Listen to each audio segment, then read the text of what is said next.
ಓ ಮೈ god, ಓ ಮೈ god, ಹೆಂಗಿದೆ ಗೊತ್ತಾ? ಲೆಕ್ಕ ಹಾಕಿ ಇಷ್ಟು ದೊಡ್ಡ ಕ್ರೇಟರಲ್ಲಿ ವಾಲ್ಕೆನೋ ಎರಪ್ಟ್ ಆಯಿತು ಅಂದರೆ ಹೆಂಗಿರಬೇಕು ಅಂತ. ಪ್ರಪಂಚದಲ್ಲಿ ಎಂಥ ವಿಚಿತ್ರವಾದ ಜಾಗಗಳನ್ನ ತೋರಿಸಿದ್ವಿ ನಾವು ನಿಮಗೆ. ವಾಲ್ಕೆನೋ ತೋರಿಸಿದ್ವಿ, ಜ್ವಾಲಾಮುಖಿ ತೋರಿಸಿದ್ವಿ. ಆದರೆ ವಾಲ್ಕೆನೋ ಉಗಿಳುತ್ತಲ್ಲ, ಆ ಜ್ವಾಲಾಮುಖಿ ಹರಿಯೋ ಜಾಗ ಆಗಿರ್ಬೋದು, ಆ ಕೆಳಗಡೆ ಕ್ರೇಟರ್ ತೋರಿಸಿಲ್ಲ ಅಲ್ವಾ? ನಾವು ಕ್ರೇಟರ್ ಮೇಲ್ಗಡೆ ಇದ್ದೀವಿ, ವಾಲ್ಕೆನೋ ಕೆಳಗಿರೋದು. ಈ ವಾಲ್ಕ್ಯಾನಿಕ್ ರಾಕ್ಸ್ ಅಲ್ಲಿ ಗ್ರೇಪ್ಸ್ ಬೆಳೆಯಕ್ಕೆ ಸಾಧ್ಯನಾ?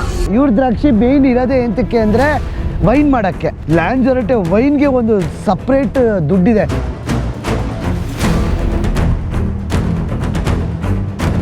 ಈ ಜಾಗದಲ್ಲಿ ಎಷ್ಟೊಂದು ವಾಲ್ಕೆನೋ ಕ್ರೇಟರ್ಸ್ ಇದೆ ಈ ದೇಶದಲ್ಲಿ.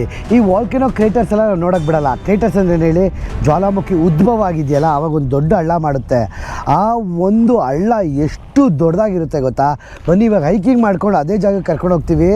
ಹೆಂಗಿರುತ್ತೆ ಕ್ರೇಟರ್ ಅಂತ ನಿಮಗೂ ತೋರಿಸ್ತೀವಿ. ಹೈಕಿಂಗ್ ಅಂದರೆ ಹಿಂಗೆ ಬೆಟ್ಟ ಇಲ್ಲ, ಇಲ್ಲಿ ತುಂಬ ಫ್ಲ್ಯಾಟು ಇಲ್ಲ. ಹೋಗ್ತಾರೆ ನೋಡಿ ಜನಗಳು, ಅಲ್ಲಿ ಹೋಗ್ಬೇಕು ಕ್ರೇಟರ್ ನೋಡೋಕ್ಕೆ. ಅಕ್ಕಪಕ್ಕ ಎಲ್ಲ ಕ್ರೇಟರ್ಗಳೇ ಇಲ್ಲಿ ಅಲ್ವಾ? ಚುನು ಅಲ್ಲಿ ಕಾಣಿಸ್ತಾ ಇದೆ ಅಲ್ಲಿ ಕ್ರೇಟರು, ದೊಡ್ಡದದು. ಪ್ರಪಂಚದಲ್ಲಿ ಅತ್ಯಂತ ಶ್ರೀಮಂತ ದೇಶ ಯಾವ್ದು ಹೇಳಿ? Norway, Sweden, Denmark, Finland. ಇದೇ ಜೂನ್ 8ನೇ ತಾರೀಕು ನಾವು ನಮ್ಮ ಫ್ಲೈಯಿಂಗ್ ಪಾಸ್ಪೋರ್ಟ್ ಟೂರ್ಸ್ ಕಡೆಯಿಂದ ಸ್ಕ್ಯಾಂಡಿನೇವಿಯಾ ಗ್ರೂಪ್ ಟೂರ್ ಕರ್ಕೊಂಡು ಹೋಗ್ತಾ ಇದ್ದೀವಿ. ಈ 4 ದೇಶಗಳನ್ನ 10 ದಿನಗಳ ಕಾಲ ತಿರುಗಾಡ್ಸ್ಕೊಂಡು ಬರ್ತೀವಿ. ಟ್ರೈನಲ್ಲಿ ಹೋಗ್ತೀವಿ, ಕ್ರೂಸ್ಗಳಲ್ಲಿ ಹೋಗ್ತೀವಿ, ಫಿಯೋರ್ಡ್ಸ್ ಹೋಗ್ತೀವಿ, ಎಂತೆಂಥ ಬೆಟ್ಟ ಗುಡ್ಡ ಎಲ್ಲ ತಿರುಗಾಡ್ತೀವಿ ಗೊತ್ತಾ? ಬೇಗ ಈ ಕೆಳಗಡೆ ನಂಬರ್ಗೆ ಫೋನ್ ಇಲ್ಲ ವಾಟ್ಸಪ್ ಮಾಡಿ ನಮ್ಮ ಫ್ಲೈಯಿಂಗ್ ಪಾಸ್ಪೋರ್ಟ್ ಟೀಮ್ ಅವ್ರ ಜೊತೆ ಮಾತಾಡಿ ಆದಷ್ಟು ಬೇಗ ನಿಮ್ಮ ಸ್ಲಾಟ್ನ ಬುಕ್ ಮಾಡ್ಕೊಳ್ಳಿ. ಈ ಬೆಂಗಳೂರು ಏರ್ಪೋರ್ಟ್ಗೆ ಬ್ಯಾಗ್ ಎತ್ಕೊಂಡು ಬಂದರೆ ಸಾಕು. ನಾವು ನಿಮಗೆ ಈ ಸ್ಕ್ಯಾಂಡಿನೇವಿಯಾ ದೇಶಗಳನ್ನ ತೋರಿಸ್ಕೊಂಡು ಸೇಫಾಗಿ ವಾಪಸ್ಸು ನಮ್ಮ ಬೆಂಗಳೂರಿಗೆ ಕರ್ಕೊಂಡ್ಬಂದ್ಬಿಟ್ಬಿಡ್ತೀವಪ್ಪ. ಬೇಗ ನಿಮ್ಮ ಸ್ಲಾಟ್ನ ಬುಕ್ ಮಾಡ್ಕೊಳ್ಳಿ, ಯಾಕಂದರೆ ಇದು ಲಿಮಿಟೆಡ್ ಎಕ್ಸ್ಕ್ಲೂಸಿವ್ ಗ್ರೂಪ್ ಟೂರ್. ನಾವು ಅಂದ್ಕೊಂಡ್ವಿ ನಾರ್ಮಲ್ ದಾರಿಯಲ್ಲಿ ನಡ್ಕೊಂಡು ಹೋಗ್ತಾ ಇದೀವಿ ಅಂತ, ಆದರೆ ನಾರ್ಮಲ್ ದಾರಿ ಕಾಣಿಸಲ್ಲ ನಿಮಗೆ.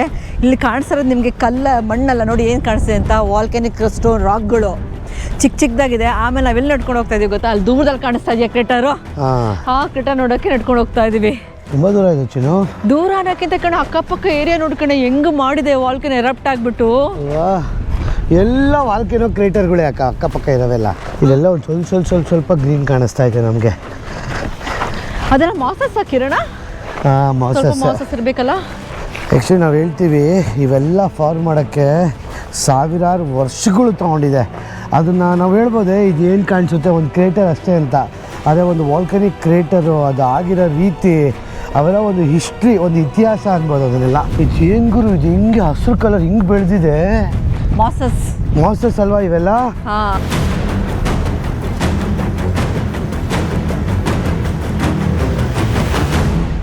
ಸೊ ಅದಕ್ಕೆ ಅಲ್ಲೆಲ್ಲ ಹೋಗಕ್ಕೆ ಬಿಡಲ್ಲ. ಇದು ಐಸ್ಲ್ಯಾಂಡ್ ವಿಡಿಯೋ ನೋಡಿ, ತುಂಬ ದೊಡ್ಡ ಮಾಸಸ್ಸು, ಇದು ಚಿಕ್ಕದು. ಯಾಕಂದರೆ ಐಸ್ಲ್ಯಾಂಡಲ್ಲಿ ಆಗಿರೋ ಮಾಸಸ್ಸು ವರ್ಷಾನುಗಟ್ಟಲೆ ತೊಗೊಂಡಿದೆ. ಇವಾಗ ಇದೊಂದು 200-300 ವರ್ಷದಿರ್ಬೇಕು ಇವೆಲ್ಲ ಮಾಸಸ್ಸು, ರೀಸೆಂಟ್ ಟೈಮ್ಸ್ದು. ಇನ್ನೊಂದು 400-500 ವರ್ಷ ಹೋದರೆ ಇದು ಸಖತ್ ದೊಡ್ಡದಾಗಿರುತ್ತೆ ಫುಲ್ಲು. 400-500 ವರ್ಷ ಯಾರು ಇರ್ತಾರೆ ಮನ? ಬೇರೆಯವ್ರಿಗೆ, ಮುಂದಿನ ಪೀಳಿಗೆಗೆ ಫುಲ್ಲು ಗ್ರೀನ್ ಅದು ಫುಲ್ಲು ಹಸಿರು ಇರುತ್ತೆ. ಆವಾಗ ಪ್ರೊಟೆಕ್ಟ್ ಮಾಡ್ತಾ ಇದ್ದಾರೆ ಚೆನ್ನಾಗಿ. ಇಲ್ಲಿ 10 ದಿನ ಮಾಸಸ್ ಕಾಣಿಸ್ತಾ ಇದೆ ನೋಡಿ. ಇಲ್ಲಿ ಬನ್ನಿ ತೋರಿಸ್ತೀನಿ. ಮುಟ್ಟಲ್ಲ, ಇದು ಮುಟ್ಟಿದ್ರೆ ತಿರ್ಗಾ ಬೆಳೆಯಲ್ಲ. ಆ್ಯಕ್ಚುಲಿ ಇಷ್ಟು ಕಾಣಿಸ್ತಾ ಇದೆಯಲ್ಲ, ಇಷ್ಟು ಬೆಳೆಯೋಕ್ಕೆ 250 ವರ್ಷ ತಗೊಂಡಿದೆ. ಲೆಕ್ಕ ಹಾಕೊಳ್ಳಿ, ಬರೀ ಇಷ್ಟು ಬೆಳೆಯೋಕ್ಕೆ. ಈ ಕಲ್ ಮೇಲೆ ನೋಡಿ, ಇಂಥ ಕಲ್ ಮೇಲೆ ಬೆಳೆದಿರೋದು ನೋಡಿ. ಇಲ್ಲಿ ಇಂಥ ಕಲ್ ಮೇಲೆ ಏನು ಸತ್ವನೇ ಇಲ್ಲ. ಈ ಕಲ್ ಮೇಲೆ ಅಷ್ಟು ಮಾಸಸ್ ಬೆಳೆಯೋಕ್ಕೆ 1 ಸೆಂಟಿಮೀಟರ್ 2 ಸೆಂಟಿಮೀಟರ್ 250 ವರ್ಷ ತೊಗೊಂಡಿದೆ. ಇನ್ನು ಐಸ್ಲ್ಯಾಂಡಲ್ಲಿ ನೋಡೋದು ಗುಚ್ಚ ಅಷ್ಟು ಬೆಳೆಯೋಕ್ಕೆ ಇನ್ನೂ ಎಷ್ಟು ವರ್ಷ ತೊಗೊಬೋದು ಅಂತ. ಹಿಂದೆ ಫುಲ್ ಈ ಪ್ರದೇಶ ಫುಲ್ ಮಾಸಸ್ಸೇ ಇರೋದು ಆ್ಯಕ್ಚುಲಿ ಅಲ್ಲ? ಇದು ಫುಲ್ ಮಾಸಸ್ಸೇ ಆಗೋದು. ಸಿಕ್ಕಾಪಟ್ಟೆ ಫುಲ್ ಅದೇ ಇರೋದು. ಇವಾಗ ನಾನು ಬರ್ತಬೇಕು, ನಡ್ಕೊಂಬರ್ಬೇಕಾದ್ರೆ ಕಾಣಿಸ್ತಿಲ್ಲ ಕಿರಣ. ಹೌದು, ಇದು ಫುಲ್ಲು ಮಾಸಸ್ ರೀಜನೇ. ಇದು ಫುಲ್ಲು ಅದಕ್ಕೆ ಸಖತ್ ಕೇರ್ಫುಲ್ಲಾಗಿ ಇದನ್ನು ಮಾಡ್ತಾ ಇದ್ದಾರೆ. ಇದನ್ನು ಯಾರೂ ನಡ್ಕೊಂಡು ಹೋಗಬಾರ್ದು ಅಂತ. ಹೋಗ್ತಾ ಥಂಡಿ ಗಾಳಿ ಕಿವಿಯೊಳಗೆ ಹೋಗಿ ಸಖತ್ ನೋವು ಬರ್ತಾಯಿದೆ, ಕಿವಿ ನೋವು ಬರ್ತಾಯಿದೆ ನನಗೆ. ಗಾಳಿ ಕಿರಣ ಏನಾಗಲಿ ವಿಂಡು. ಏನು ಅಂದ್ಕೊಂಡಿರ ನೀವಿಲ್ಲಿ ಹಳ್ಳಗಳು ನೋಡ್ತಾ ಇದ್ದೀರಲ್ಲ, ಇವೆಲ್ಲ ಸುಮ್ಮನೆ ಒಂದು ಹಳ್ಳಗಳು ಅಂದ್ಕೊಂಡ್ರೆ ಹಳ್ಳಗಳಲ್ಲ. ವಾಲ್ಕೆನೋ ಎರಪ್ಟ್ ಆದಾಗ, ಜ್ವಾಲಾಮುಖಿ ಎರಪ್ಟ್ ಆದಾಗ, ಜ್ವಾಲಾಮುಖಿ ಇರುತ್ತಲ್ಲ, ಹರ್ಕೊಂಡೋಗಿರುತ್ತಲ್ಲ ಪಾತು, ಒಳ್ಳೆ ಬಾವಿ ಥರ, ಒಳ್ಳೆ ಸಮುದ್ರ ಥರ ಹರ್ಕೊಂಡೋಗಿರುತ್ತೆ ಇಲ್ಲೆಲ್ಲ ಫುಲ್ಲು. ಸೊ ಅದೇ ಇವೆಲ್ಲ ಆ ಸಮುದ್ರ ಥರ ಹರ್ಕೊಂಡೋಗಿರೋದೇ ಹಳ್ಳಗಳೆಲ್ಲ. ಹರ್ಕೊಂಡು ಹಂಗೆ ಹೋಗಿರುತ್ತೆ. ಹೆಂಗೆ ಕರ್ಕೊಂಡು ಹೋಗಿರುತ್ತೆ ನೋಡಿ. ಆಮೇಲೆ ಇವೆಲ್ಲ ಉಳಿದಿರೋದು ಇದ್ರ ಮೇಲೆ ಮಾಸಸ್ ಬಂದಿಲ್ಲ. ಇನ್ನು ಬರುತ್ತೆ.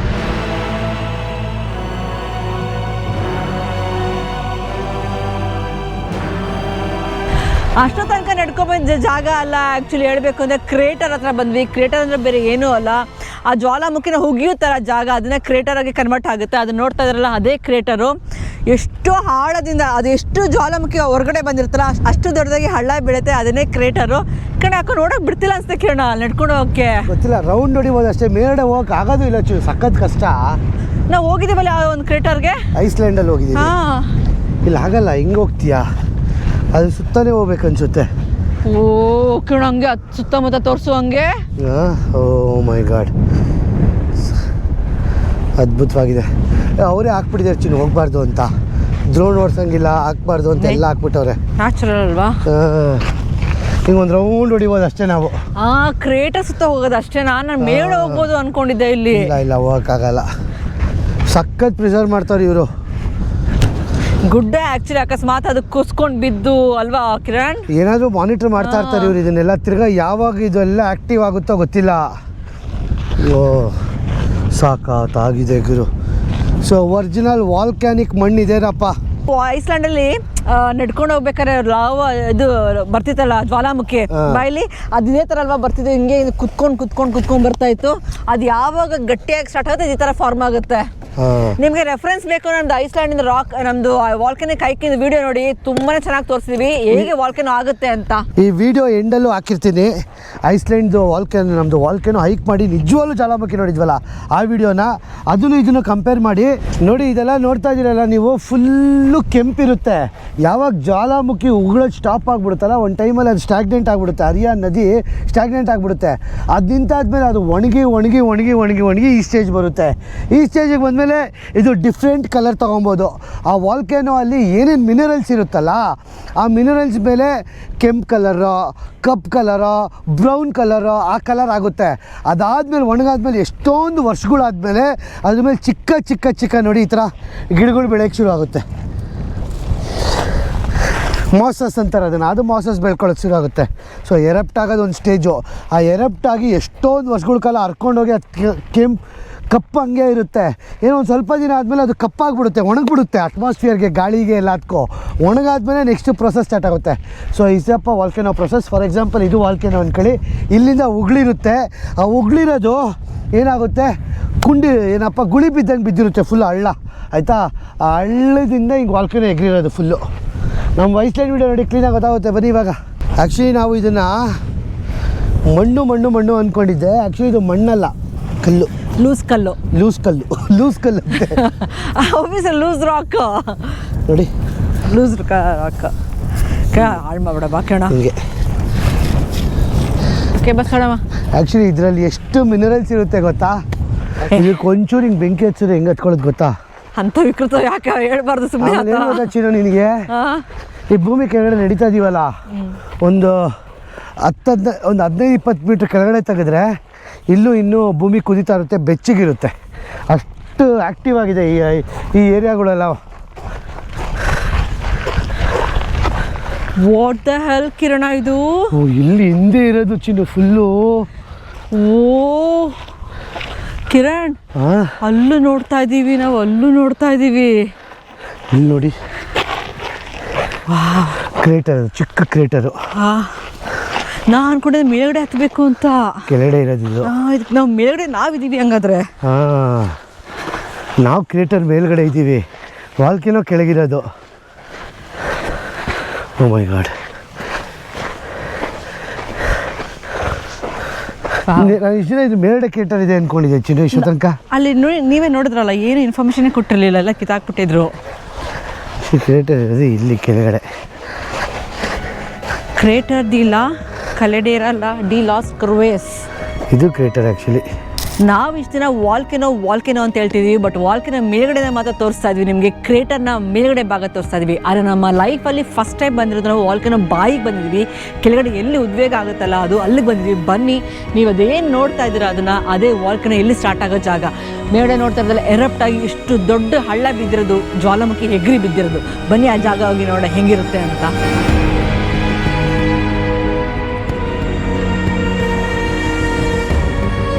ಎಷ್ಟು ವೈಲೆಂಟಾಗಿ ಎರಪ್ಟ್ ಆಗಿರ್ಬೋದು ಈ ಕ್ರೇಟರ್ ನೋಡಿ ಕಾಣಿಸ್ತಾ ಇದೆ. ಇದು ಬಂದ್ಬಿಟ್ಟು ವಾಲ್ಕೆನಿಕ್ ಕ್ರೇಟರ್. ಓ ಮೈ ಗಾಡ್ ಕಿರಣ್, ನಾವೀಗ ಏನು ನೋಡ್ತಾ ಇದೀವಲ್ಲ ಸುತ್ತಳತೆ, ಈ ಸುತ್ತಳತೆ ಫುಲ್ ಉಗ್ದಿರೋ ಜಾಗ, ಅದು ಅಷ್ಟು ರಪ್ಸವಾಗಿ ಬಂದಿರೋದು ಅಲ್ವಾ? ಹಾಂ, ಎಷ್ಟು ದೊಡ್ಡದಿದೆ ಗುರು. ಇಲ್ಲಿಂದ ಸ್ಟಾರ್ಟಾಗಿ ಹಿಂಗೆ ಕೆಳಗಡೆ ಎಷ್ಟಿರಬೇಕು ಲೆಕ್ಕ ಹಾಕಿ. ಓ ಮೈ ಗಾಡ್, ಇದು ಸಖತ್ ದೊಡ್ಡ ಕ್ರೇಟರ್ ಇದು. ಅಲ್ಲಿ ಕೆಳಗಡೆ ನೋಡೋಣ ಬನ್ನಿ, ಹೆವಿ ದೊಡ್ಡದಿದೆ. ಹಾಂ, ನಾವು ಎಷ್ಟೊಂದು ವಾಲ್ಕೆನೋಗಳಿಗೆ ಹೋಗಿದ್ದೀವಿ, ಆದರೆ ಫಸ್ಟ್ ಟೈಮು ಕ್ರೇಟರ್ ಒಳಗೆ ಇಳಿಯೋಕ್ಕೆ ಬಿಡ್ತಾ ಇದ್ದಾರೆ. ಅಂದರೆ ಆ ಕುಳಿ ಒಳಗೆ ಎಲ್ಲಿ ಆ ಜ್ವಾಲಾಮುಖಿ ಚುಮ್ಮಿದೆಯಲ್ಲ ಆ ಜಾಗಕ್ಕೆ. ಮುಖ ವಿಸ್ಮಯ. ಸಾಕಾಗಿದೆ. ಇಲ್ಲೂ ಮಾಸಸ್ ಬೆಳೆದ್ಬಿಟ್ಟೈತೆ ಬೆಟ್ಟದ ಮೇಲೆಲ್ಲ. ಹಿಂಗೆ ಹರ್ಕೊಂಡು ಹೋಗಿದೆ ಕಿರಣ್ ನನ್ನ ಪ್ರಕಾರ. ಇಲ್ಲಿ ನೋಡಿ, ಈ ಕಡೆ ನೋಡಿ, ಇಲ್ಲಿ ಕಾಣಿಸ್ತಾ ಇದೆ ನಿಮಗೆ ಬಾಯಿ. ಇದು ಫುಲ್ಲು ಬಾಯಿ. ಇವಾಗ ನೋಡಿ ಒಂದು ಸುತ್ತಾಳ್ತೆ ಬಾ, ಹಂಗೆ ಅಲ್ಲಿಂದ ಫುಲ್ಲು ಬಾಯಿ ಇದೆ ಅಲ್ಲ. ಆಮೇಲೆ ಅದ್ ಕಡೆ ಹರ್ಕೊಂಡು ಹೋಗಿದೆ, ಅಲ್ಲಿ ಓಪನ್ ಇದೆ. ಎಷ್ಟು ದೊಡ್ಡದಿದೆ ಗೊತ್ತಾ? ಒಂಥರ ಇದು ಸರ್ಕಲ್ ಇಲ್ಲ, ಒಂಥರ ಓವಲ್ ಶೇಪಲ್ಲಿ ಇದೆ ನೋಡಲ್ಲಿ. ಅಲ್ಲೂ ಅಷ್ಟೇ ಹರ್ಕೊಂಡು ಹೋಗಿದೆ. ಇಷ್ಟು ದೊಡ್ಡ ಕುಳಿ ಇದು, ಹಳ್ಳ. ಇಷ್ಟು ದೊಡ್ಡ ಹಳ್ಳದಿಂದ ಬಂದಿರೋದು. ಉದ್ದ ಕಮ್ಮಿ, ಉದ್ದ ಯಾರಿಗೂ ಬೇಕಾಗಿಲ್ಲ. ಜ್ವಾಲಾಮುಖಿ ಅಗ್ಲ ಎಷ್ಟು ಗುಳಿ ಬೀಳುತ್ತೆ ಅಂತ. ಎಷ್ಟು ಅಗ್ಲ ಇದೆ ನೋಡಿ. ಅಗ್ಲ ಜಾಸ್ತಿ ಇದ್ದಷ್ಟು ಅಷ್ಟು ಜಾಸ್ತಿ ಕ್ವಾಂಟಿಟಿ ಜ್ವಾಲಾಮುಖಿ ಬರ್ತದೆ, ಅಷ್ಟು ಜಾಸ್ತಿ. ಇದು ಉದ್ದ ಕಮ್ಮಿ, ಅಗ್ಲ ಜಾಸ್ತಿ ಇದು. ಸೊ ನೋಡ್ರಪ್ಪ, ಇದೆ ಜ್ವಾಲಾಮುಖಿಯ ಜಾಗ. ಯಪ್ಪ, ಎಂಥ ವಿಚಿತ್ರವಾದ ಜಾಗಗಳನ್ನ ತೋರ್ಸಕ್ಕೆ ಎಷ್ಟು ಖುಷಿ ಆಗ್ತಿದೆ ಗೊತ್ತಾ ನಮಗಂತೂ. ನಾವು ನಮ್ಮ ಫ್ಲೈಯಿಂಗ್ ಪಾಸ್ಪೋರ್ಟ್ ಟೂರ್ಸ್ ಕಡೆಯಿಂದ ಎಂಥ ವಿಚಿತ್ರವಾದ ಜಾಗಗಳು ಕರ್ಕೊಂಡ್ಬಂದಿದ್ದೀವಿ. ನಿಮ್ಮನ್ನಂತೂ ಪ್ರಪಂಚದ ಅದ್ಭುತ ಎಲ್ಲ. ಅದೇ ಥರ ಇದೇ ಜುಲೈ 29ನೇ ತಾರೀಕು ನಾವು ನಮ್ಮ ಫ್ಲೈಯಿಂಗ್ ಪಾಸ್ಪೋರ್ಟ್ ಟೂರ್ಸ್ ಕಡೆಯಿಂದ ಕೀನ್ಯಾ ಗ್ರೂಪ್ ಟೂರ್ ಕರ್ಕೊಂಡು ಹೋಗ್ತೀವಿ. ಲಕ್ಷಾಂತರ ಪ್ರಾಣಿಗಳು ಒಂದು ಕಡೆಯಿಂದ ಇನ್ನೊಂದು ಕಡೆ, ಮಸಾಯಿ ಮಾರಾಯಿಂದ ಸರಂಗಟಿ ನ್ಯಾಷನಲ್ ಪಾರ್ಕ್ಗೆ ಹೋಗೋ ಅದ್ಭುತವಾದ ಕ್ಷಣಗಳನ್ನ ನಿಮ್ಮ ಕಣ್ಣಾರೆ ನೋಡ್ತೀರಾ. ಈ ಬೆಂಗಳೂರು ಏರ್ಪೋರ್ಟ್ಗೆ ಬ್ಯಾಗ್ ತೊಗೊಂಬಂದರೆ ಸಾಕು, ನಾವು ಸೀದಾ ನಿಮಗೆ ಕೀನ್ಯಾ ಕರ್ಕೊಂಡೋಗಿ ವಾಪಸ್ ಕರ್ಕೊಂಡ್ಬಂದ್ಬಿಡ್ತೀವಿ. ಇಡೀ ಪ್ರಪಂಚದಲ್ಲಿ ಕನ್ನಡಿಗರು ಎಲ್ಲೇ ಇದ್ರೂ ಪರವಾಗಿಲ್ಲ, ನೀವು ನಮ್ಮ ಟೀಮನ್ನು ಕಾಂಟ್ಯಾಕ್ಟ್ ಮಾಡ್ಬೋದು, ನೀವು ಈ ಗ್ರೂಪ್ ಟೂರ್ನ ಜಾಯಿನ್ ಆಗ್ಬೋದು. ಇದೇ ಜುಲೈ 29ನೇ ತಾರೀಕು ಎಲ್ಲರೂ ದ ಗ್ರೇಟ್ ಮೈಗ್ರೇಷನ್ ನೋಡೋಕ್ಕೆ, ದ ಬಿಗ್ ಫೈ ನೋಡೋಕ್ಕೆ ಎಲ್ಲರೂ ಕೀನ್ಯಾಗೆ ಹೋಗೋಣ. ಬೇಗ ನಮಗೆ ಕಾಲಿನ ವಾಟ್ಸಪ್ ಮಾಡಿ ನಮ್ಮ ಫ್ಲೈಯಿಂಗ್ ಪಾಸ್ಪೋರ್ಟ್ ಟೀಮ್ ಜೊತೆ ಮಾಡಿ ನಿಮ್ಮ ಸ್ಲಾಟ್ನ ಬುಕ್ ಮಾಡ್ಕೊಳ್ಳಿ. ಎಲ್ಲ ಜುಲೈ 29ನೇ ತಾರೀಕು ಕೀನ್ಯಾಗೆ ಹೋಗೋಣ. ಆದರೆ ಈ ಕ್ರೇಟರ್ ನೋಡ್ತಾ ಇದ್ದರೆ ನಾವು ಎಷ್ಟೊಂದು ಜಾಗಗಳು ನೋಡಿದ್ದೀನಿ, ಅದೇ ಫಸ್ಟ್ ಟೈಮ್ ಈ ಥರ ಓಪನ್ ವಾಲ್ಕ್ಯಾನಿಕ್ ಕ್ರೇಟರ್ಗೆ ಬಂದಿರೋದು ನಾನು. ಇಲ್ಲಿ ಗಾಳಿ ಇಲ್ಲ ಕಿರಣ, ಯಾಕಂದ್ರೆ ಫುಲ್ ತಡೆದ್ಬಿಟ್ಟಿದೆ ಎಲ್ಲ ಅಲ್ವಾ. ಬೆಚ್ಚಗಿದೆ. ನಾವಿರೋದೇ ವಾಲ್ಕೆನಿಕ್ ಮಡಿಲಲ್ಲಿದ್ದೀವಿ, ಬೆಚ್ಚಗಿಲ್ದ್ರೆ ಏನೇನಾಗುತ್ತೆ. ಇಲ್ಲಿ ಎಷ್ಟು ಎಗ್ರಿದೆಯೋ ಜ್ವಾಲಾಮುಖಿ ಅಲ್ವಾ ಚಿನ್ನು. ಆ್ಯಕ್ಚುಲಿ ಇಲ್ಲೆಲ್ಲ ಕೋಲ್ಡ್ ಇಲ್ಲ, ಏನು ಗೊತ್ತಾ, ಗಾಳಿ, ಅದು ಥಂಡಿ ಗಾಳಿ, ಅದು ನಮಗೆ ಒಂಥರ ಮಾಡುತ್ತೆ. ವಿಂಡ್ ಜಾಕೆಟ್ ಬೇಕು, ಅಂದರೆ ಬಾಯಿನ ಒಣಗಿಸ್ಬಿಡುತ್ತೆ ಆ್ಯಕ್ಚುಲಿ ಮಾತಾಡೋಕ್ಕೆ. ಓ ಮೈ ಗಾಡ್, ಹೆಂಗಿದೆ ಗೊತ್ತಾ? ಲೆಕ್ಕ ಹಾಕಿ, ಇಷ್ಟು ದೊಡ್ಡ ಕ್ರೇಟರಲ್ಲಿ ವಾಲ್ಕೆನೋ ಎರಪ್ಟ್ ಆಯಿತು ಅಂದರೆ ಹೆಂಗಿರಬೇಕು ಅಂತ ನೀವು ಅನ್ಕೋತಾ ಇದ್ದೀರಾ. ಜಾಸ್ತಿ ಎಕ್ಸೈಟ್ ಆಗ್ತಾಯಿದ್ದೀರಾ, ಎಂತಕ್ಕೆ ಎಕ್ಸೈಟ್ ಆಗ್ತಾಯಿದ್ದೀರಾ ಅಂತೆಲ್ಲ. ಈ ಜಾಗ ನೋಡಿದ್ರೆ ನಿಮ್ಗೆ ಗೊತ್ತಾಗುತ್ತೆ ಎಂತಕ್ಕೆ ಎಕ್ಸೈಟ್ ಆಗ್ತಾಯಿದ್ದೀವಿ ನಾವು ಅಂತ.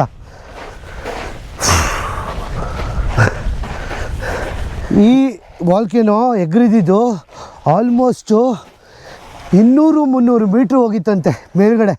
ಆಮೇಲೆ ಇಲ್ಲಿ ಬಂದಿದ್ದು ಹೊಗೆ ಇಡೀ ಯುರೋಪಿಗೆ ಕಾಣಿಸ್ತಿತ್ತಂತೆ. ಸತತವಾಗಿ 18 ದಿನಗಳ ಕಾಲ ಇಲ್ಲಿ ಜ್ವಾಲಾಮುಖಿ ಉಗುಳಿತ್ತು ಈ ವಾಲ್ಕೆನೋಯಿಂದ. ಏನು ಗೊತ್ತಾ, ಇದು ಫೋರ್ಸು ಜಾಸ್ತಿ ಹೈಟ್ ಹೋಗಿರಲಿಲ್ಲ, ಅಗಲ ಜಾಸ್ತಿ ಆಗಿತ್ತಿದು. Wonderful experience man. ಭೂಮಿಯ ಹೊಟ್ಟೆ ಇರಂಗೆ ಅನಿಸ್ತದೆ ಚಿನ್ನು ಅಲ್ವಾ? ಹಂಗೆ ಕೂತ್ಕೊಂಡು ಒಂದು 15 ನಿಮಿಷ ನೋಡ್ಕೊಂಡು ಕೂತ್ಕೊಂಡ್ಬರೋಣ ಅನಿಸ್ತದೆ. ಇಲ್ಲಿಂದ ಕಾಣಿಸ್ತಾ ನೋಡ್ತೀನಿ ಎಷ್ಟು ದೊಡ್ಡದಿದೆ ಕ್ರೇಟರ್ ಇದು ಅಂತ. ಅಪ್ಪ, ಒಂದೊಂದು ಶೇಪ್ ತೊಗೊಂಡ್ಬಿಟ್ಟಿದೆ ಕ್ರೇಟರ್ ಇದು. Mind blowing. ಯೂಶಲಿ ಏನಾಗುತ್ತೆ ಗೊತ್ತಾ, ಈ ಥರ ಕ್ರೇಟರ್ ಇದ್ದಾಗ ಕೆಳಗಡೆ ನೀರು ಸೇರ್ಕೊಳುತ್ತೆ, ಹಸಿರು ಕಲರ್ ನೀರು ಸೇರ್ಕೊಳುತ್ತೆ. ಇದು ಹಸಿರು ಎಷ್ಟು ವರ್ಷದಿಂದ ಆಗಿದೆಯೋ, 20,000-30,000 ವರ್ಷದಿಂದ ಆಗಿದೆ ಗೊತ್ತಿಲ್ಲ.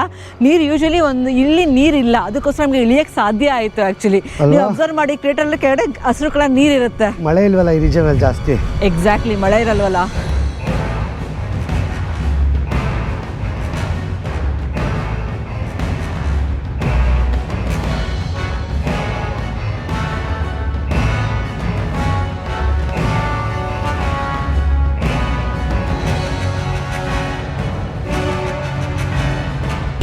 ವೋಲ್ಕೆನಿಕ್ ಲ್ಯಾಂಡ್ ಅಲ್ಲಿ ಏನಪ್ಪ ಬೆಳಿತಾರೆ ಅಂತ ನಿಮಗೂ ಇರುತ್ತೆ ಪ್ರಶ್ನೆ, ನಮಗೂ ಇದೆ. ಸೊ ಕರ್ಕೊಂಡು ಹೋಗ್ತೀವಿ ನೋಡಿ ಇವಾಗ ಫುಲ್ಲು. ಆಕ್ಚುಲಿ ಈ ಡ್ರೈವ್ ಏನ್ ನೋಡ್ತಾ ಇದೀವಲ್ಲ, ಈ ಸುತ್ತ ನಾವು ನೋಡ್ತಾ ಇರೋದು ಒಂದು ಬೆಳೆದಿದ್ದಾರೆ, ಒಂದು ಗಿಡ ಬೆಳೆದಿದ್ದಾರೆ, ಹಣ್ಣು ಬೆಳೆದಿದ್ದಾರೆ. ಏನಂತ ಕರ್ಕೊಂಡು ಹೋಗಿ ತೋರಿಸ್ತೀವಿ ಬನ್ನಿ.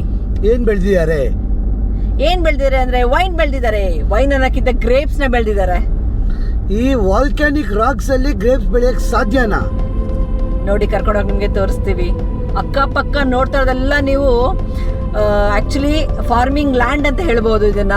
ಆ ಸುತ್ತಮುತ್ತ ಬೆಟ್ಟ ಗುಡ್ಡಗಳ ಮೇಲೆ ನೀವು ನೋಡ್ತಾ ಇದ್ದೀರಾ, ಒಂದು ಕಪ್ಪು ಕಲರ್ ತರ ಕಾಣಿಸ್ತಾ ಇದೆ, ಕಲ್ ತರ. ಅದೆಲ್ಲ ವೈನ್ ಬೆಳೆಯಕ್ಕೆ ಮಾಡಿರುವಂತ ಒಂದು ಪಿಟ್ ಅಂತ ಹೇಳ್ತಾರೆ ಅವರು.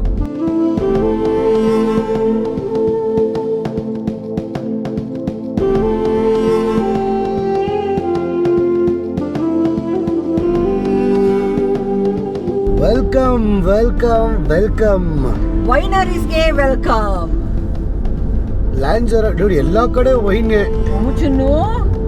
ಸಖತ್ತಾಗಿ ವೈನ್ ಮಾಡ್ತಾರೆ. Lanzarote wine, actually Lanzarote wine ಚೆನ್ನಾಗಿರುತ್ತೆ. ಈ ಜ್ವಾಲಾಮುಖಿ ದೇಶದಲ್ಲಿ ಏನಪ್ಪ ಬೆಳಿತಾರೆ ಅಂತ ಅನ್ಕೊಂಡಿದ್ರೆ ನಮ್ಗೆ ನಿಮ್ಗೆ ಅನ್ಸುತ್ತೆ ಇಂಥ ಬ್ಲ್ಯಾಕ್ ಜಾಗ, ಇಂಥ ಜ್ವಾಲಾಮುಖಿ ಏನೂ ಬೆಳೆಯಕ್ಕೆ ಸಾಧ್ಯ ಇಲ್ಲ ಅಂತ ಹೇಳ್ತಿರಲ್ಲ. ಆದ್ರೆ ಇಲ್ಲಿ ಬೆಳೆಯುವಂಥ ವೈನ್ ಎಲ್ಲೂ ಬೆಳೆಯಲ್ವಂತೆ. ವೈನ್ ಬೆಳಿತಾರಪ್ಪ, ದ್ರಾಕ್ಷಿ ಗಿಡ ಬೆಳಿತಾರೆ. ನಮ್ಮಲ್ಲಿ ಏನು ಮಾಡ್ತೀವಿ, ದೊಡ್ಡ ದೊಡ್ಡ ಬಳ್ಳಿಗಳಲ್ಲಿ ದ್ರಾಕ್ಷಿ ಬೆಳ್ಕೊಂಡ್ಬಿಡ್ತೀವಿ. ಯಾರು ಈ ಲ್ಯಾಂಜರಟೆಲಿ ಒಂದು ಸ್ವಲ್ಪ ಬೆಳೆಯೋದು ಕಷ್ಟ. ನೀವು ಇದೇನು ನೋಡ್ತಾ ಇದ್ದೀರಲ್ಲ, ಇದು ಬಂದ್ಬಿಟ್ಟು ಪಿಟ್. ಏನಂತಾರೆ ಗೊತ್ತಾ? Wine pit. ವೈನ್ ಪಿಟ್ಟಲ್ಲಿ ಹೆಂಗೆ ಮಾಡ್ತಾರೆ, 5 ಅಡಿ ಅಗಲ, 5 ಅಡಿ ಹಿಂಗೆ ಅಗಲ, 5 ಅಡಿ ಇಗ್ಲ, ಈ ಥರ ಇಟ್ಬಿಟ್ಟು ದೊಡ್ಡದಾಗಿ ಹಳ್ಳ ತೋಡ್ತಾರೆ. ಆಮೇಲೆ ಕೆಳಗಡೆ ಎಲ್ಲಿವರೆಗೂ ತೋಡ್ತಾರೆ ಅಂದರೆ ಅವ್ರಿಗೆ ಸಮೃದ್ಧಿಯಾದ ಏನಪ್ಪ ಮಣ್ಣು, ಸಾಯಿಲ್ ಅದು ಸಿಗೋವರೆಗೂ ತೋಡ್ತಾರೆ. ಅದು ತೋಡಾದ್ಮೇಲೆ ಅಲ್ಲಿ ಬಂದ್ಬಿಟ್ಟು ದ್ರಾಕ್ಷಿದು ಗಿಡ ನೆಡ್ತಾರೆ. ಗಿಡ ನೆಡೆದ್ಬಿಟ್ಟು ಎಲ್ಲ ಮುಚ್ತಾರೆ ಕ್ಲೀನಾಗಿ ಅದು ಬರೋಂಗೆ. ಅದು ಬರ್ತಾ ಬರ್ತಾ ಬರ್ತಾ ತಿಂಗಳಾನ್ಗಟ್ಲೆ ಆದಮೇಲೆ ನೋಡಿ ಅಲ್ಲಿ ಮೇಲೆಡೆ ಹಿಂಗೆ ಬೆಳ್ಕೊಂಬಂದಿದೆ ಬಳ್ಳಿ. ಸೊ ಇಲ್ಲೂ ಅಷ್ಟೇ, ಇಲ್ಲಿ ನೋಡಿ ಹೆಂಗೆ ಬಂದಿದೆ, ಇದು ಅಷ್ಟೇ, ಇದು ಹಂಗೆ ಬೆಳ್ಕೊಂಬರುತ್ತೆ. ಬನ್ನಿ ಹಂಗೆ ತೋರಿಸ್ತೀನಿ ಮುಂದೆ. ಸೊ ದ್ರಾಕ್ಷಿನ ಹಿಂಗೂ ಬೆಳಿಬೋದು ಅಂತ ತೋರಿಸ್ಕೊಟ್ಟವ್ರೆ ಗುರು ಇವರು. ಇವಾಗೆಲ್ಲ ಕಿತ್ತಿದ್ದಾರೆ ಅನ್ಸುತ್ತೆ ಆಕ್ಚುಲಿ. ಆಮೇಲೆ ಇವ್ರ ದ್ರಾಕ್ಷಿ, ಇವರು ಸ್ವೀಟ್ ಇರಲ್ಲ. ಇವ್ರ ದ್ರಾಕ್ಷಿ ಮೇಯ್ನ್ ಇರೋದೇ ಎಂತಕ್ಕೆ ಅಂದರೆ ವೈನ್ ಮಾಡೋಕ್ಕೆ. ಸೊ ಇಲ್ಲಿ ನೋಡಿ, ಇಲ್ಲಿ ಹಿಂಗೆ, ಸೊ ಹಿಂಗೆ ಹೋದರೆ ಫುಲ್ಲು ಬೆಳ್ಕೊಂಡು ಹೋಗ್ಬಿಟ್ಟವ್ರೆ. ಹಿಂಗೆ ಒಂದೇ ಅಲ್ಲ, ಹಿಂಗೆ ನೋಡಿ ಎಷ್ಟು ಬೆಳೆದವ್ರೆ, ಎಲ್ಲ ಕಡೆ ವೈನ್ ಬೆಳೆದವ್ರೆ. ಸೊ ಒಂದು ಮರುಭೂಮಿಯಲ್ಲೂ ಇವರೊಂದು ಟೆಕ್ನಿಕ್ ಹುಡ್ಕೊಂಡು ವೈನ್ ಬೆಳೆದವ್ರೆ ಅಂದರೆ one of the highest producers of importers and producers of wine ಬಂದ್ಬಿಟ್ಟು ಲ್ಯಾಂಜರಟೆ ಅವರೇ. ಕೆಲವರು ಲ್ಯಾಂಜರಟೆ ವೈನೇ ಕುಡಿಬೇಕು, ಬಿಕಾಸ್ ಇದು ವಾಲ್ಕೆನಿಕ್ ವೈನ್ ಟೇಸ್ಟು, ವಾಲ್ಕೆನಿಕ್ದು ವೈನ್ ಟೇಸ್ಟು ಡಿಫ್ರೆಂಟ್ ಆಗಿರುತ್ತಂತೆ. ಲ್ಯಾಂಜರಟೆ ವೈನ್ ಅಂತಲೇ ಬರುತ್ತೆ. ಲ್ಯಾಂಜರಟೆ ವೈನ್ಗೆ ಒಂದು ಸಪ್ರೇಟ್ ದುಡ್ಡಿದೆ, ಪ್ರೈಸ್ ಜಾಸ್ತಿ. ಎಂತಕ್ಕೆ ಅಂದರೆ ಲ್ಯಾಂಜರಟೆ ವೈನ್ ಗುರು, ಇದು ವಾಲ್ಕೆನೋಲ್ಲಿ ಬರ್ದಿರೋದು, ವಾಲ್ಕೆನೋ ಸಾಯಿಲಲ್ಲಿ ಬೆಳೆದಿರೋ ದ್ರಾಕ್ಷಿಯಿಂದ ಮಾಡಿರೋದು ಇದು ಅಂದ್ಬಿಟ್ಟು ಪ್ರೈಸ್ ಜಾಸ್ತಿ. ಎಲ್ಲರೂ ಯಾರು ನೋಡಿದ್ರೆ ಬೇಕಾದ್ರೆ ಲ್ಯಾಂಜರಟೆ ವೈನ್ ಅಂತ ಹುಡುಕಿ, ಸಖತ್ ಟೇಸ್ಟಿಯಾಗಿರುತ್ತೆ, ಆಮೇಲೆ ಎಕ್ಸ್ಪೆನ್ಸಿವ್ ಕೂಡ. ಏನು ಜನ ಹುಡ್ಕೊಂಡು ಹೋಯ್ತಾ ಇದೆಯಾ? ನಾನು ಗಿಡ ನೋಡ್ತಾ ಇದ್ದೀನಿ, ಆ್ಯಕ್ಚುಲಿ ಎಷ್ಟು ಚೆನ್ನಾಗಿ ಜೀವ ಬಂದಿದೆ. ಆದರೆ ನೀವೊಂದು ಪ್ರಶ್ನೆ ಕೇಳ್ಬೋದು ನನಗೆ, ಈ ಜಾಗದಲ್ಲಿ ಮಳೆನೇ ಬರಲ್ಲ ಅಂತ ಹೇಳ್ತೀರಾ, ಈ ಜಾಗದಲ್ಲಿ ನದಿನೇ ಇಲ್ಲ, ನೀರೇ ಇಲ್ಲ ಅಂತ ಹೇಳ್ತೀರಾ, ಆದರೆ ಒಂದು ಗಿಡ ಬೆಳೆಯೋಕ್ಕೆ ನೀರು ಬೇಕಲ್ವಾ ಅಂತ ಅವ್ರು ಏನು ಟೆಕ್ನಾಲಜಿ ಯೂಸ್ ಮಾಡಿದಾರೆ ಗೊತ್ತಾ? ಈ ಥರ ಏನು ಪಿಟ್ನಲ್ಲಿ ಯೂಸ್ ಮಾಡ್ತಾರಲ್ಲ, ಅದು ಗಿಡನ, ಈ ಕಲ್ಲಿದೆಯಲ್ಲ ಇದು ಬಂದು ಸ್ಪಾಂಜ್ ಥರ ಇರುತ್ತಂತೆ. ಬೆಳಗಿನ ಜಾವ ಅದು ಹಿಮ ಬೀಳುತ್ತಲ್ಲ, ಅದನ್ನು ಅಬ್ಸರ್ವ್ ಮಾಡಿಕೊಂಡು ಇದನ್ನು ಅದು ರೂಟ್ಸಿಗೆ ಕೊಡುತ್ತಂತೆ. ಸೊ ಆ ಟೆಕ್ನಾಲಜಿ, ಬೆಳಗಿನ ಜಾವದ ಹಿಮದಿಂದ ಮಾತ್ರ ನೀರನ್ನ ಅಬ್ಸರ್ವ್ ಮಾಡ್ಕೊಂಡು ಕೊಡುವಂಥ ವೈನ್ ಗಿಡಗಳಿವು. ಸೊ ಅಂದರೆ ಲೆಕ್ಕ ಹಾಕಿ ಬೆಳಗಿನ ಜಾವ ಹಿಮದಲ್ಲೇ ಇದು ಅಬ್ಸರ್ವ್ ಮಾಡ್ಕೊಂಡು ಒಂದು ವೈನೇ ಇಂಡಸ್ಟ್ರಿನೇ ಮಾಡ್ಬಿಟ್ಟವ್ರು ಇವರು. ಅದು ಏನು ಗೊತ್ತಾ, ಕಮ್ಮಿ ಇಲ್ಲ ಈ ಇಂಡಸ್ಟ್ರಿ, ಸಖತ್ ದೊಡ್ಡದು ಇದು ವೈನ್ ಇಂಡಸ್ಟ್ರಿ ಮಾತ್ರ. ನೋಡಿ ಇಲ್ಲಿ ತೋರಿಸ್ತೀನಿ ಬೇಕಿದ್ರೆ, ವಾಲ್ಕೆನೋ ಮೇಲೆಲ್ಲ ಬೆಳೆದ್ಬಿಟ್ಟವ್ರೆ. ಎಲ್ಲಿ ಜಾಗ ಸಿಗುತ್ತೋ ಇವ್ರಿಗೆ, ಅಂದರೆ ಇವೆಲ್ಲ ಪ್ರೈವೇಟ್ ಲ್ಯಾಂಡು, ಗೌರ್ಮೆಂಟ್ ಅವ್ರು ಇವ್ರಿಗೂ ಲ್ಯಾಂಡ್ ಕೊಟ್ಟವ್ರೆ ಗುರು. ಹಿಂಗೆ ಹೋದರೆ ಫುಲ್ ಹೋಗುತ್ತೆ ಹಿಂಗೆ. ಅಲ್ಲಿ ನೋಡ್ತೀರಾ, ಅಲ್ಲಿ ಬೆಟ್ಟದ ಮೇಲೆ, ಅಲ್ಲಿ ನೋಡಿ, ಆ ಬೆಟ್ಟದ ಮೇಲೆ, ಅಲ್ಲಿ ನೋಡಿ, ಅಲ್ಲಿ ನೋಡಿ, ಅಲ್ಲಿ ನೋಡಿ, ಅಲ್ಲಿ ನೋಡಿ, ಒಂದು ಗಿಡಕ್ಕೆ ಒಂದು ಪಿಟ್ಟು, ವೈನ್ ಪಿಟ್ಟು, ಒಂದೇ ಗಿಡಕ್ಕೆ ಒಂದು ದೊಡ್ಡ ಪಿಟ್ಟು. ಜಾಗ ಜಾಸ್ತಿ ಬೇಕು, ಒಂದೊಂದು ಇದಕ್ಕೂ ಜಾಗ ಬೇಕು. ಇದಾವಲ್ಲ ಬೆಟ್ಟಗಳು, ವಾಲ್ಕೆನೋ ಬೆಟ್ಟ, ಕಿರಣ ಅಲ್ಲಿ ಕಾಣಿಸ್ತಾ ಇದೆಯಾ ನಿಮಗೆ? ಆ್ಯಕ್ಚುಲಿ ಎಲ್ಲೆಲ್ಲಿ ಜಾಗ ಕಾಣಿಸುತ್ತೆ ಎಲ್ಲ ಕಡೆ ಬೆಳೆದ್ಬಿಟ್ಟವ್ರೆ. ಸೊ ಅಮೇಝಿಂಗ್ ಗುರು. So welcome to amazing Lanzarote. ನಾನು ಹೇಳಿದ್ನಲ್ಲ, ಒಂದೊಂದು ಇವರು ನೀರು ಹೆಂಗೆ ಉಪಯೋಗಿಸ್ತಾರೆ, ಇವ್ರು ಗಿಡ ಹೆಂಗೆ ಬೆಳೀತಾರೆ, ವೈನ್ ಹೆಂಗೆ ಮಾಡ್ತಾರೆ, ಒಂದೊಂದು ಚಿಕ್ಕದು ಏನೋ ಒಂಥರ ಡಿಫ್ರೆಂಟ್ ಟೆಕ್ನಾಲಜಿ. ಅಂದರೆ ನಮಗೆ ಆಶ್ಚರ್ಯಚಕಿತರನ್ನಾಗಿ ಮಾಡುತ್ತೆ ಇವೆಲ್ಲ ನೋಡ್ಕೊಂಡು ಹೋದರೆ. ಏನು ಅನಿಸುತ್ತೆ ಕಣ ನಿಮಗೆ ಟೆಕ್ನಾಲಜಿಗಳನ್ನ ನೋಡಿ? ಆ್ಯಕ್ಚುಲಿ ಏನು ಗೊತ್ತಾ, ಮನುಷ್ಯರು ಎಲ್ಲಿ ಬೇಕಂದ್ರಲ್ಲಿ ಅವರ ಅಸ್ತಿತ್ವನ ಕಾಪಾಡ್ಕೊಂಬಿಡ್ತಾರೆ. ನೀವು ಅವ್ರನ್ನ ಮರುಭೂಮಿಗೆ ಹೋಗಿ ತೊಗೊಂಬಿಡಿ, ಐಸ್ಗೆ ಹೋಗಿ ತೊಗೊಂಬಿಡಿ, ಅಲ್ಲಿ ಏನೂ ಬೆಳೀತಿಲ್ಲ, ಅಲ್ಲಿ ಹೋಗ್ಬಿಡಿ, ಏನಾದರೂ ಒಂದು ಜೀವನ ಕಟ್ಕೊಳ್ಳೋಕ್ಕೆ ಏನಾದರೂ ಒಂದು ಹುಡ್ಕೋತಾರೆ. ಸೊ ಅದೇ ಅಲ್ವ ಮನುಷ್ಯ ಅಂದರೆ. ನಾವು ಯಾವ ಜಾಗದಲ್ಲಿ ಇರ್ತೀವಿ, ಯಾವ ಪರಿಸರದಲ್ಲಿರ್ತೀವಿ, ಯಾವ ಪ್ರಕೃತಿಯಲ್ಲಿರ್ತೀವಿ, ಅದಕ್ಕೆ ಹೊಂದ್ಕೊಂಡು ನಮ್ಮ ಜೀವನ ಸಾಗಿಸ್ಕೊಂಡು ಹೋಗ್ತಾ ಇರಬೇಕು. ಹೆಂಗೆ ಬೆಳೆದಿದೆ ನೋಡಿ ಅದು. ಅದೇ ಜಾಗ ಸಕ್ಕತ್ ಬೇಕು ನೋಡಿ. ಒಂದೇ ಒಂದು ಗ್ರೇಪ್ ಗಿಡಕ್ಕೆ ಎಷ್ಟು ದೊಡ್ಡ ಜಾಗ. ಏನು ಬೆಳೀದಾರೆ ಅಂತ ಜಾಗ ಎಷ್ಟೊಂದು ಬೆಳಿಬೋದಲ್ಲ ಕಿರಣ. ಅದಕ್ಕೋಸ್ಕರ ಅವ್ರಿಗೆ ಜಾಗ ಚೆನ್ನಾಗಿದೆ, ಟೆಕ್ನಾಲಜಿ ಯೂಸ್ ಮಾಡಿಕೊಂಡು ಬರೀ ಏನಿಲ್ಲ, ಸಿಂಪಲ್ ಟೆಕ್ನಾಲಜಿ. ಗಾಳಿ ಬರಬಾರ್ದು ಅಂತ ಹೇಳ್ಬಿಟ್ಟು ಇದರ ಪಿಟ್ನ ಕಟ್ಟಿದ್ದಾರೆ. ಬರೀ 3-4 ಕಲ್ಲು. ಆ ಪಿಟ್ಟಲ್ಲಿ ನೋಡಿ ಒಂದಿಷ್ಟು ಹಳ್ಳ ಆದಮೇಲೆ ಫರ್ಟೈಲ್ ಸಾಯಿಲ್ ಸಿಗೋ ತನಕ ಅಲ್ಲಿ ನೆಡ್ತಾರೆ ಬೀಜನ.